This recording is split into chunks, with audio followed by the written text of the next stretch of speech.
मेरी तोता मैं तो तेरी हो गई। मैं तुझ पे मरने लगी, प्यार तुझे करने लगी। मैं मैं तो तेरा हो गया। आप में से शायद कई लोग इस बात पर यकीन नहीं करेंगे, लेकिन 90s में चिरंजीवी की इतनी पॉपुलैरिटी थी, उनकी इतनी ज्यादा डिमांड थी कि उन दिनों चिरंजीवी पूरे देश में सबसे ज्यादा फीस चार्ज करने वाले एक्टर बन गए थे। उन दिनों आप तेलुगु फिल्में तो छोड़ ही दो, तेलुगु में तो उनके टक्कर का दूर दूर तक कोई नहीं था। लेकिन इसके अलावा तमिल और हिंदी के भी कई लोग चिरंजीवी के साथ में फिल्म बनाना चाह रहे थे। और उस समय चिरंजीवी अपनी हर एक फिल्म के लिए लगभग 1,25,00,000 रुपए की फीस चार्ज कर रहे थे, जो उस समय तक सबसे ज्यादा थी।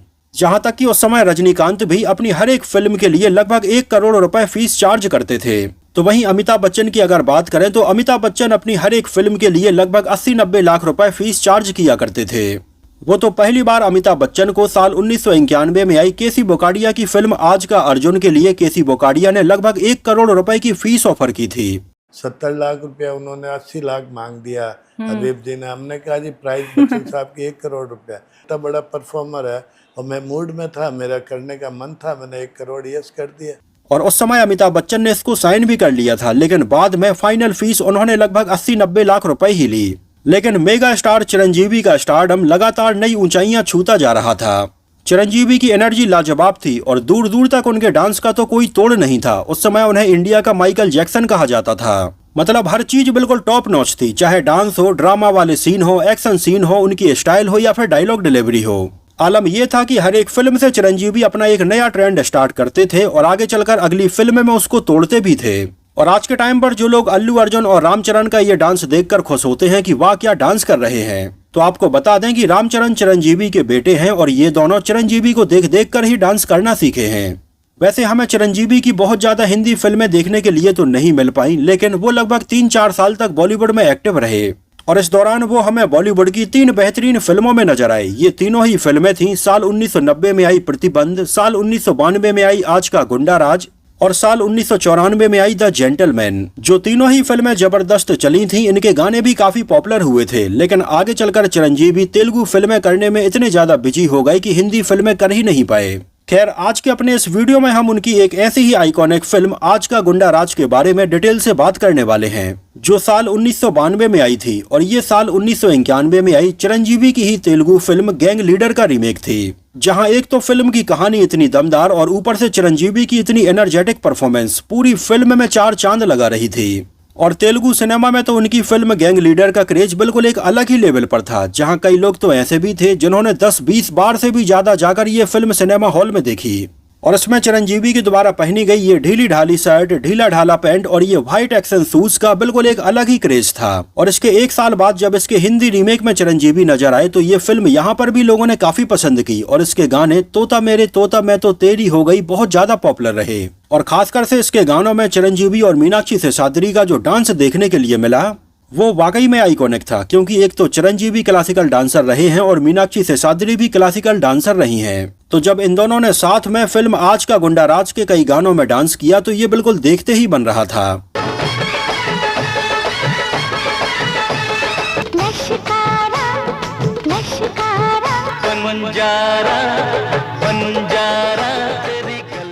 इसके अलावा इसमें विलेन के तौर पर प्रेम चोपड़ा और शरत सक्सेना नजर आए थे, जो कि तेजपाल और नागपाल का किरदार निभाते हैं। और इसमें जिस तरह से डायलॉग बोलने के लिए दिया गया था वो उस समय हर कोई बोल रहा था। जैसे वो कई जगह पर बोलते हैं कि मैं सांप से थोड़ी ज्यादा हूँ लेकिन नेवले से थोड़ी कम। और उनके साथ में ही नजर आने वाली कुनिका को देखकर वो ये बोलते थे कि तुम मंदाकिनी से थोड़ी ज्यादा हो लेकिन माधुरी से थोड़ी कम। तो ये डायलॉग उस समय लोगों की जुबान पे चढ़ गया था और लोग ऐसे ही बात कर रहे थे कि तुम उससे थोड़ी ज्यादा हो लेकिन उससे थोड़ी कम। तो वहीं शरत सक्सेना का ऐसा रूप इसमें देखने के लिए मिला जिस रूप में आज तक बॉलीवुड शरत सक्सेना को नहीं दिखा पाया। मतलब इतना खतरनाक लुक शरत सक्सेना को इसमें दिया गया था और इतने बेहतरीन तरीके से उन्होंने इसको निभाया। लेकिन ये देखकर दुख होता है कि शरत सक्सेना को आगे चलकर बॉलीवुड उस तरह से यूटिलाइज कभी कर ही नहीं पाया। आपको बता दें कि चिरंजीवी ने अपना हिंदी डेब्यू किया था साल 1990 में आई फिल्म प्रतिबंध से, जिसमें उनके अपोजिट जूही चावला नजर आई थी और ये फिल्म सुपरहिट रही थी।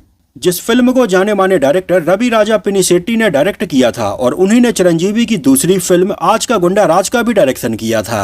यहाँ पर आपको बताते चलें कि रवि राजा पिनिसेट्टी तेलुगु सिनेमा के एक जाने माने डायरेक्टर रहे हैं और वो जाने माने एक्टर आदि पिनिसेट्टी के पिता हैं। आदि पिनिसेट्टी को आपने कई तेलुगु फिल्मों में देखा होगा। यहाँ पर आपको बता दें कि आज का गुंडा राज की जो ओरिजिनल तेलुगु फिल्म थी यानी कि गैंग लीडर, उसका डायरेक्शन किया था तेलुगु सिनेमा के जाने माने डायरेक्टर विजय बापी नायडू ने, जिन्होंने अपने करियर में एक से बढ़कर एक तेलुगु फिल्में बनाई हैं, लेकिन उन्होंने किसी भी हिंदी फिल्म का डायरेक्शन नहीं किया है। विजय बापी नायडू ने ही गैंग लीडर फिल्म की कहानी और स्क्रीन प्ले भी तैयार किया था और ये उस समय तेलुगु सिनेमा में ब्लॉकबस्टर रही, जहां तकरीबन 2 करोड़ रुपए के बजट में ये फिल्म बनकर तैयार हुई थी और लगभग 10 करोड़ से ज्यादा का कलेक्शन किया था। जहां तक कि उन दिनों film gang leader Telugu cinema में 50 से भी ज्यादा थिएटर्स में 100 दिनों से ज्यादा चलती रही थी। तो वहां पर इसकी सफलता को देखते हुए इसको हिंदी में भी बनाने का प्लान किया गया और ये डिसाइड हुआ कि लीड एक्टर के तौर पर इसमें भी चिरंजीवी नजर आएंगे। तो इसकी हिंदी में स्क्रिप्ट और डायलॉग्स तैयार किए थे आज के टाइम के जाने माने डायरेक्टर अनीस बाज़मी ने, जिन्होंने नो एंट्री और वेलकम जैसी कई बेहतरीन कॉमेडी फिल्में बनाई हैं। उस समय अनीस बाज़मी फिल्मों की कहानी और स्क्रिप्ट लिखा करते थे, तो उन्होंने इसकी स्क्रिप्ट और डायलॉग्स को हिंदी में तैयार किया था और ज्यादातर पूरी फिल्म को बिल्कुल फ्रेम बाय फ्रेम और scene by scene Telugu film के जैसा ही रखा गया था। बस कुछ सीन और डायलॉग्स हिंदी ऑडियंस के हिसाब से चेंज किए गए थे। ये फिल्म रिलीज हुई थी 10 जुलाई 1992 को और इसका क्लैश हुआ था बॉलीवुड की 2 बड़ी फिल्मों के साथ में। ये दोनों ही फिल्में थीं शाहरुख खान की फिल्म चमत्कार और अयूब खान की फिल्म माशूक। हालांकि इन तीनों ही फिल्मों के क्लैश में बॉक्स ऑफिस पर तो बहुत ज्यादा कोई भी फिल्म नहीं चल पाई थी। वैसे शाहरुख खान भी 1992 में बिल्कुल ही नए थे, तो उनका भी कोई बहुत ज्यादा क्रेज उस समय नहीं था, तो फिल्म चमत्कार भी कुछ खास नहीं चल पाई थी। आज का गुंडा राज में हमें नजर आए थे चिरंजीवी, मीनाक्षी शेषाद्री, राज बब्बर, परीक्षित शाहिनी, प्रेम चोपड़ा, शरत सक्सेना, दलीप ताहिल, टीनू आनंद, सतीश शाह, राकेश बेदी और धैन धनोवा जैसे बॉलीवुड के बहुत सारे एक्टर्स इसमें नजर आए। इसके हिंदी वर्जन में लीड एक्टर के तौर पर भी चिरंजीवी ही पहली पसंद थे, लेकिन उनके अपोजिट पहले मीनाक्षी शेषाद्री की जगह पर जूही चावला को अप्रोच किया गया था, जो इसके पहले भी चिरंजीवी की फिल्म प्रतिबंध में उनके अपोजिट हमें नजर आ चुकी थीं। लेकिन उस समय अपनी डेट्स की प्रॉब्लम के चलते जूही चावला इसमें काम नहीं कर पाई थीं, क्योंकि उन दिनों जूही चावला ने और भी कई बॉलीवुड फिल्मों को साइन किया था और फिल्म आज का गुंडा राज की ज्यादातर शूटिंग चिरंजीवी की डेट्स को देखते हुए हैदराबाद में होनी थी। लेकिन जूही चावला की काफी डेट्स क्लैश हो रही थीं, तो वो इसमें काम नहीं कर पाई थीं और बाद में उनकी जगह पर मीनाक्षी शेषाद्री को साइन किया गया, जो खुद एक तमिल ब्राह्मण परिवार से बिलोंग करती थीं और उन्होंने चिरंजीवी की कई फिल्में देखी थीं और चिरंजीवी को वो काफी पसंद भी करती थीं। तो जैसे ही मीनाक्षी शेषाद्री को ये फिल्म ऑफर हुई तो मीनाक्षी इसमें तुरंत काम करने के लिए तैयार हो गई थीं। हालांकि पहले फिल्म के प्रोड्यूसर के तौर पर चिरंजीवी के ही साले अल्लू अरविंद इसको प्रोड्यूस करने वाले थे, लेकिन अब चूंकि चिरंजीवी की ये दूसरी बॉलीवुड फिल्म थी और चिरंजीवी को लगा कि यहाँ पर लोग ये ना सोचें कि चिरंजीवी केवल दक्षिण के निर्माताओं के साथ में ही काम करते हैं, इस वजह से चिरंजीवी ने अल्लू अरविंद से बोला कि वो ये फिल्म प्रोड्यूस ना करें, किसी बॉलीवुड के प्रोड्यूसर को ही ये फिल्म प्रोड्यूस करने दें। तो फाइनली फिल्म से प्रोड्यूसर के तौर पर NN सिप्पी सर का नाम जुड़ा, जो बॉलीवुड के एक बड़े प्रोड्यूसर रहे। उन्होंने कालीचरण, मेरी जंग, सरगम और चोर मचाए शोर जैसी तमाम फिल्में प्रोड्यूस की। और पहले फिल्म का जो टाइटल है वो आज का गुंडा राज नहीं बल्कि केवल गुंडा राज रखा जाने वाला था। लेकिन उन दिनों बॉलीवुड में भी गुंडा राज टाइटल के नाम से जाने माने डायरेक्टर गुड्डू धनोवा, अजय देवगन और काजोल के साथ में एक फिल्म बना रहे थे। इस वजह से ये टाइटल चिरंजीवी को नहीं मिल पाया था और उनकी फिल्म का टाइटल गुंडा राज से बदलकर आज का गुंडा राज कर दिया गया था। हालांकि आज का गुंडा राज पहले रिलीज हो गई थी और गुंडा राज इसके बाद में रिलीज हुई थी। और गौर करने वाली बात यह है कि गुंडा राज और आज का गुंडा राज इन दोनों ही फिल्मों का स्क्रीन प्ले अनीस बाज़मी ने ही तैयार किया था। फिल्म में हमें शरत सक्सेना एक खतरनाक विलेन के रोल में नजर आए थे और फिल्म का एक एक्शन सीन करते टाइम पर उनके कंधे में काफी चोट आ गई थी और ये चोट इतनी खतरनाक थी कि उनका एक हाथ मतलब पूरा डिसबैलेंस हो गया था। जहां क्लाइमैक्स के टाइम पर तो उनकी हालत इतनी ज्यादा खराब हो गई थी कि वो अपने उस हाथ को उठा तक नहीं पा रहे थे। लेकिन फिर भी आज का गुंडा राज के लगभग 2 दिनों की शूटिंग बाकी थी, तो शरत सक्सेना ने अपने इसी टूटे हुए हाथ के साथ में आखिरी के 2 दिनों भी फिल्म की शूटिंग की थी। ये वो वाला सीन था जहां पर शरत सक्सेना को सीमेंट के बहुत सारे ब्लॉक्स के नीचे दबा देते हैं। शरत सक्सेना ने अपने एक इंटरव्यू में बताया था कि उन्होंने आखिरी में फिल्म की शूटिंग कितनी मुश्किल में कंप्लीट की। खैर पूरी शूटिंग कंप्लीट करने के बाद वो मुंबई आए और यहाँ पर उन्होंने हॉस्पिटल में अपना इलाज करवाया, जहां डॉक्टर ने उन्हें कई दिनों के लिए बेड रेस्ट पर भेजा और उनका हाथ पूरी तरह से ठीक हुआ। लेकिन यहाँ पर तारीफ बनती है फिल्म के प्रोड्यूसर NN सिप्पी जी की, जिन्होंने उनके पूरे इलाज का खर्च उठाया था। आज का गुंडा राज में चिरंजीवी के दोस्त बने हुए हमें तेलुगु सिनेमा के जाने माने एक्टर रवि तेजा भी नजर आए थे। हालांकि वो बिल्कुल एक सपोर्टिंग रोल में थे, जहां ना तो उनके बहुत ज्यादा कोई डायलॉग थे और ना ही उनके कोई ऐसे सीन थे। आपको बता दें कि उन दिनों रवि तेजा फिल्मों में आने के लिए काफी स्ट्रगल कर रहे थे और इसके पहले भी और भी बहुत सारी फिल्मों में ऐसे छोटे छोटे रोल वो कर चुके थे। तो ऐसे ही उन्होंने चिरंजीवी की फिल्म आज का गुंडा राज में ये छोटा सा रोल निभाया था। उन दोनों रवि तेजा को ज्यादातर लोग जानते भी नहीं थे और इसके कई सालों बाद लीड एक्टर के तौर पर उनका डेब्यू हुआ था साल 1999 में आई फिल्म नी कोसम से। आपको बता दें कि जिस समय चिरंजीवी अपनी फिल्म आज का गुंडा राज की शूटिंग कर रहे थे, उस समय उनके छोटे भाई पवन कल्याण भी फिल्मों में नहीं आए थे और वो अक्सर अपने भाई की फिल्मों के सेट पर होते थे। तो आज का गुंडा राज की शूटिंग के टाइम पर भी पवन कल्याण वहां मौजूद थे और इसमें रवि तेजा ये छोटा सा रोल कर रहे थे और इसमें असिस्टेंट डायरेक्टर के तौर पर भी काम कर रहे थे और फिल्म के सेट पर पवन कल्याण भी होते थे। तो ये दोनों अक्सर एक दूसरे से मिलते रहते थे और यहीं पर इन दोनों की काफी अच्छी दोस्ती भी हो गई थी। आज का गुंडाराज रिलीज అయినప్పుడు నేను కూడా మెడ్రాస్ లో ఏదో థియేటర్ లో చూస్తున్నప్పుడు से किराएदार को निकाल सकते हो? हम नहीं, हमारा दोस्त वो सामने खड़ा है। ఫస్ట్ టైం రవితేజ గారిని నేను చూడటం జరిగింది. వారికి అది గుర్తుంటుందో లేదో నాకు తెలియదు కానీ డెఫినెట్ గా నేను అప్పుడు యాక్టర్ కాదు కాబట్టి ఆయన గుర్తించలేదు కానీ। और इसके बारे में आगे चलकर पवन कल्याण ने अपने एक इंटरव्यू में बताया भी था कि वो भी क्या समय था जब रवि तेजा और वो फिल्मों में असिस्टेंट डायरेक्टर के तौर पर काम कर रहे थे और रवि तेजा ने इसमें ये छोटा सा रोल भी निभाया था। ये फिल्म साल 1992 में मुहर्रम के मौके पर रिलीज हुई थी और आज फिलहाल जब मैं ये वीडियो रिकॉर्ड कर रहा हूँ तो भी आज मुहर्रम का ही दिन है। इसमें शरद सक्सेना का काम इतना बेहतरीन था कि बॉलीवुड के जाने माने दिग्गज एक्टर प्राण साहब ने पर्सनली उन्हें फोन करके इस रोल के लिए उन्हें बधाई दी थी। इस इंसिडेंट का जिक्र करते हुए शरद सक्सेना ने बताया था कि कैसे उनके पास में प्राण सर का फोन आया था और उन्होंने बताया कि मैं प्राण बोल रहा हूँ।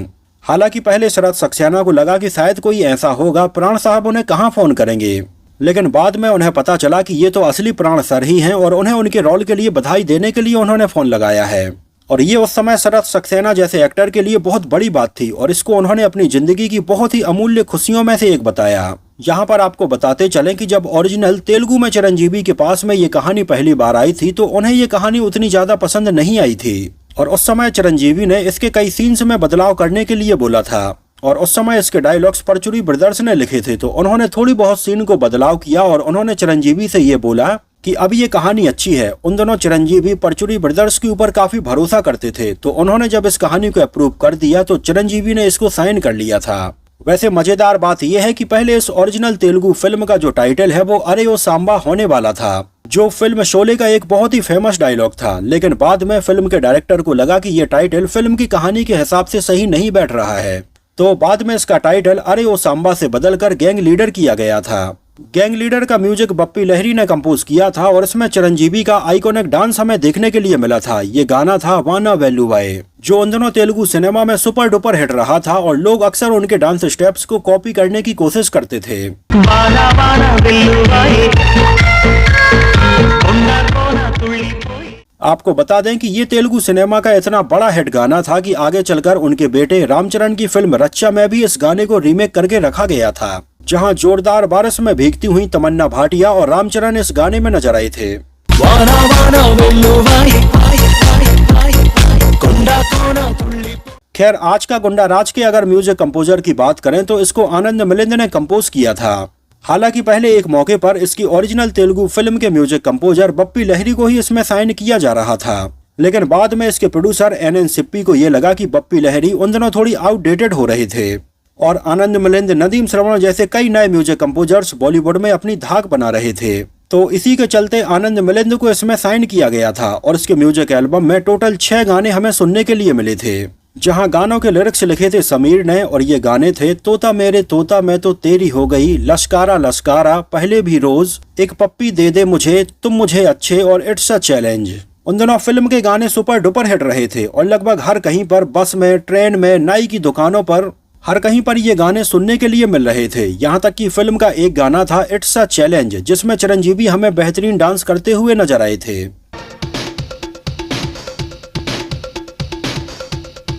उन दिनों कई बच्चे चिरंजीवी जैसा डांस करने की कोशिश करते थे। गानों में आवाजें थीं अभिजीत भट्टाचार्य, साधना सरगम, कुमार सानू, अलका याग्निक और अमित कुमार की। और उस समय लगभग 15 लाख से भी ज्यादा इसकी ऑडियो कैसेट से सेल हुई थी। एक नजर डालें इसके बजट और बॉक्स ऑफिस कलेक्शन के ऊपर तो फिल्म का टोटल बजट रखा गया था लगभग 3 करोड़ रुपए और उस समय इसने टोटल कलेक्शन किया था लगभग 5.5 करोड़ रुपए। और फिल्म आज का गुंडा राज इस साल आई एक हिट फिल्म रही थी और 1992 में बॉक्स ऑफिस पर पैसे कमाने के मामले में 18वें नंबर पर रही। वैसे 1992 में एक से बढ़कर एक फिल्में हमें देखने के लिए मिली, जिनमें बेटा, दीवाना, खुदा गवाह, 16 और शबनम, विश्वात्मा, खिलाड़ी, जो जीता वही सिकंदर, जिगर, यलगार, बोल राधा बोल और ऐसी तमाम फिल्में शामिल रहीं। फिल्म के गाने तोता मेरे तोता मैं तो तेरी हो गई को ऊटी की हसीन वादियों में फिल्माया गया था और पर्टिकुलर इस गानों के लिरिक्स को मैच करने के लिए यहाँ पर एक पिंजरा भी बनाया गया था जिसके अंदर चिरंजीवी होते हैं और मीनाक्षी शेषाद्री इस पिंजरे के बाहर डांस कर रही होती हैं। यहाँ पर आपको बताते चलें कि फिल्म का एक भी सीन मुंबई में शूट नहीं किया गया था। पूरी की पूरी फिल्म हैदराबाद और चेन्नई में फिल्माई गई है। फिल्म का एक सीन जिस सीन में चिरंजीवी और उनके दोस्तों को ये पुलिस वाला रोकता है तो यहाँ पर हमें ये ब्रिज नजर आता है। आपको बता दें कि ये चेन्नई का बहुत ही फेमस नेपियर ब्रिज है और यहाँ पर इस ब्रिज के ऊपर और भी कई फिल्मों की शूटिंग हो चुकी है। जैसे फिल्म थेरी का ये आइकॉनिक सीन आपको याद होगा जहाँ पर थलपति विजय इसको इस ब्रिज के नीचे लटका देते हैं, ये भी चेन्नई का नेपियर ब्रिज ही है। इसके अलावा फिल्म में चिरंजीवी का जो घर हमें देखने के लिए मिलता है उसका सेट रामोजी फिल्म सिटी में लगाया गया था और वहीं पर ये पुलिस स्टेशन वाले सीन और ऐसे कई और सीन भी फिल्माए गए थे। इसमें एक और गौर करने वाली बात ये थी कि फिल्म में राज बब्बर और चिरंजीवी इन दोनों ही किरदारों के नाम होते हैं रवि और राजा, तो इन दोनों के ही नाम डायरेक्टर ने अपने नाम पर ही रखे थे। जहां डायरेक्टर का नाम था रवि राजा पिनिशेट्टी तो इसमें उन्होंने रवि नाम रखा था राज बब्बर का और चिरंजीवी का नाम रखा था राजा। एक और बोनस फैक्ट आपको बताता हूँ, जो इसकी ओरिजिनल तेलुगु फिल्म थी यानी कि गैंग लीडर, जिसका म्यूजिक बप्पी लहरी ने कंपोज किया था और इसमें हमें एक गाना सुनने के लिए मिला था पनी सासा। आपको बता दें कि आगे चलकर बप्पी लहरी के द्वारा कंपोज किए गए इस गाने का पूरा म्यूजिक कॉपी किया था आनंद मिलिंद ने अपने एक गाने में, जब सेम इसी धुन का यूज करके उन्होंने सुनील शेट्टी और करिश्मा कपूर की फिल्म रक्षक का एक गाना बनाया था कुची कुची। आप इन दोनों ही गानों को सुनकर देखना, इन दोनों ही गानों का म्यूजिक बिल्कुल सेम टू सेम है। गोरी चमट के बालों को झटके गालों से रस टपके कंवारा मन बटके कुछ कुछ संडे अननुरा मंडे अननुरा एन्नडु निदानरा राजा रायतुरा। तो दोस्तों ये तो बात हुई फिल्म आज का गुंडा राज से जुड़े बहुत सारे अननोन फैक्ट्स के बारे में। मैंने इस फिल्म को काफी पहले देखा था और मुझे ये फिल्म बहुत ही बेहतरीन लगी थी और इसमें मुझे चिरंजीवी की एनर्जी और उनकी स्टाइल भी काफी पसंद आई थी। वैसे आप लोगों को ये फिल्म कैसी लगी थी और अगर आप में से किसी ने इसको उस समय सिनेमा हॉल में देखा हो तो हमें सिनेमा हॉल का नाम और शहर का नाम भी जरूर बताना। तो फिलहाल के लिए इस वीडियो में इतना ही, मिलते हैं किसी नए वीडियो में कुछ और ऐसी ही इंटरेस्टिंग और रोचक बातों के साथ।